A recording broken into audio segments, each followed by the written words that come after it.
Hi, my name is Jillian Lakritz, and I am the president and founder of Sandbox Collaborative, which is a marketing consultancy dedicated to helping business leaders get the right products to the right people with the right message. And I'm here to talk to you today about the top 5 ways that you could be using your customers to drive the profitability of your DRTV efforts. So as you all know, producing an infomercial is expensive. The cost of media has been steadily on the rise, and let's face it, it's not getting any easier to get access to capital to finance multiple rounds of testing. So what do you do when you have a product that you're really passionate about, that you really believe in, but your show isn't performing to expectations? What many of you are probably doing is using DRTV as a market research tool, right? So when your show doesn't perform the way you expect, you get your creative team back around the table together, you start to discuss and debate what the problem could be. Maybe it's the offer, maybe it's the creative, maybe it's your spokesperson or your messaging strategy. You put your heads together and you basically make a bet about what needs to be changed. And you hope that you've made the right decision. Now the good news is that you can take comfort in the fact that this is how it is typically done in your industry. And in fact, some of your most successful colleagues have actually built empires based on gut decisions alone.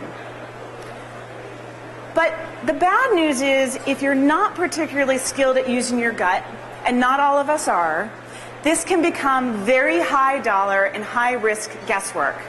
And you have to be willing to go back to the drawing board again and again and again until you find that edit that really makes a difference.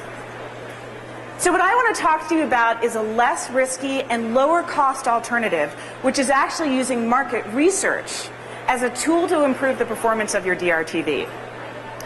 So what many of you might not realize is that your customers are actually your most lethal marketing weapon when it comes to improving the performance of your DRTV efforts. They can keep you from guessing what the problem is and from wasting time and money on edits that won't move the needle. Your customers can actually help you drive profitability by unlocking the potential of your creative, your marketing, and your messaging strategy, and your product strategy as well. And here's how. These are the top 5 ways that I believe your customers can help drive profitability. The first is by helping you to understand who's actually buying and what their motivations are to buy, so you can tap into those motivations and drive demand. The second is by helping you to align expectations with product experience, so you can improve customer satisfaction and drive repeat business. The third is your customers have lots of great ideas about how to make little product improvements that can actually deliver really big results for you. They can also show you a variety of different uses for how to use your product that you might never have thought of. And those uses might help you drive sales volume. And finally, they can help you find where the real love for the product is, where the real energy lies, so that your creative can have the greatest impact possible. So let's start by talking about demand. So sometimes who you're talking to in your creative does not actually reflect who's buying. So your product might be appealing to a group of people based on a specific product feature or a benefit that you didn't even realize was relevant to them. So by simply taking the time to understand who is taking out their wallet and making that purchase, and I don't mean just demographically, but I mean attitudinally as well, you can tap into those motivations and pull those levers that drive demand. So I'll give you an example. We did some work for a women's undergarment product that was designed to lift and improve posture. And our goal was to figure out how to improve the performance of the show. So we started calling customers, and we realized very quickly that there was a large segment of women who were buying the product who were over the age of 65. And they were buying it because they suffered from poor posture as a result of aging. But nowhere in the show was there any mention of how the product might help a more mature woman, or were there any testimonials from women over the age of 65. So this simple observation allowed us to dial up messaging, really meaningful and relevant messaging, to a group of people that had previously been completely ignored in the creative. We were able to drive demand. So repeat.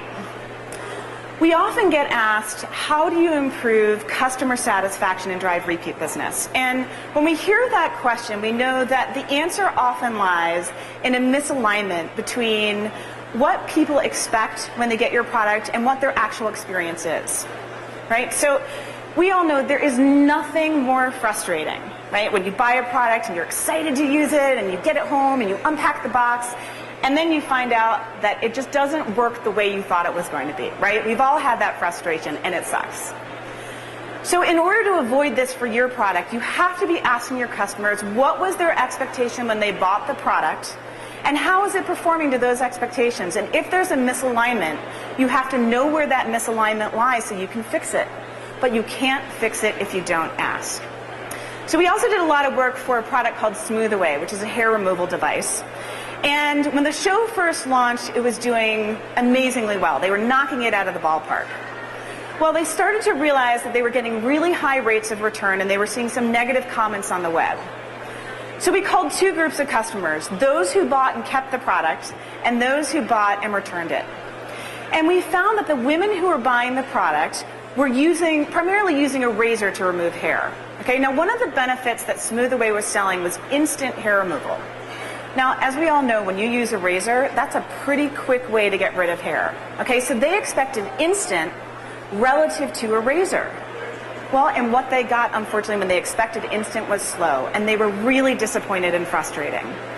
So the good news is that we were also able to find out where the real love for the product was, so we could realign expectations, shift the benefit, better set expectations, and avoid more future disappointed customers. Improvements. So if you've never watched real customers, real consumers use your product in real life situations, then you are missing out on some really big opportunities. Because real people use our products in real life situations that we have never even imagined. And sometimes they come up with ideas for how to make their experience better. And some of those small product improvements can deliver really big results. So we did some work on a hearing device. And we started speaking with customers, and we found out that they were really frustrated. They were having a bad product experience because the device didn't fit on their ear well. Why? Because most of them were older and they wore glasses. And this was an obstacle that was never once considered in the product design. And they asked us, why can't we have an adjustable ear strap? So this simple product fix, which was very doable, could actually have improved the product and delivered much better results. All right, so if you put your product in the hands of 10 different people, I promise you, you will find 10 different ways of using your product. They'll show you 10 different ways of using it you might never have thought of. And our customers are far more creative than we give them credit for. And in that creativity, you will find some really smart ideas. So we worked on Kaboom, which is a bathroom cleaner. And back in the early day, Kaboom was positioned as a porcelain tile and grout restorer. Okay, kind of a specialty niche cleaning product, really heavy duty. The show was all about the torture test in the bathroom. It would get out those stains in between the grout lines of your tile. And the show wasn't doing well at all. So we called customers and we asked if we could actually come visit them in their home and watch them use the product. And no lie, I spent a week in people's bathrooms, sitting on their toilets, watching them clean their bathrooms. And we learned something really interesting. First of all, people loved the product. They loved it. So why wasn't it doing well? Well, when they bought it, they heard the word restore, and they assumed that it was for this sort of once-a-year, deep clean, spring cleaning event, not a particularly high-volume occasion. They also assumed that it would have really harsh fumes. And when they started using it, they realized that not only did it work like magic, which it did, but it had a really gentle, light citrus fragrance. So gentle that they were using it for everyday use. So we changed the name of the product from Porcelain Tile and Grout Restorer to Shower Tub and Tile Cleaner, the way they were using it, everyday use. That change increased sales by 40%, and it earned them multiple facings at Walmart. Finally, I want to talk about finding the love. So sometimes what we think people will like about our product is not what they end up loving. And if you're wasting time in your creative on things that people like but not what they love, then your creative is simply not having the impact that it could. Right, so I told you that we found the love for Smooth Away. Where Smooth Away was winning against the razor was that unlike a razor where you're tethered to the bathroom, you need water, you need a shower, you need soap, Smooth Away was completely portable. You could use it anywhere, anytime, no water, no soap required. But this wasn't really mentioned in the show. Not only that, the imagery in the show showed women wrapped in a towel using the product in the bathroom.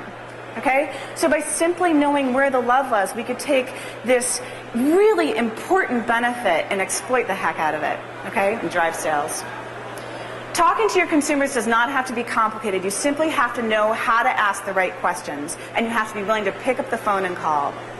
I'm not going to go through all of the questions. If you're interested in these, come see me afterwards, and I'd be happy to get you a copy. Before I leave, I want to leave you all with a challenge, okay? I challenge each of you to take your product and to give it to 10 people outside of your circle, 10 people that you don't know, that you don't work with, that you've never met before. Let them use it and then go back and talk to them about their experience. And I promise you that you will find 10 new things that you didn't know about your product. And one of those things just might mean the difference between pulling the plug on a diamond in the rough and actually mining a real DRTV winner. Thank you. Thank you, Jillian.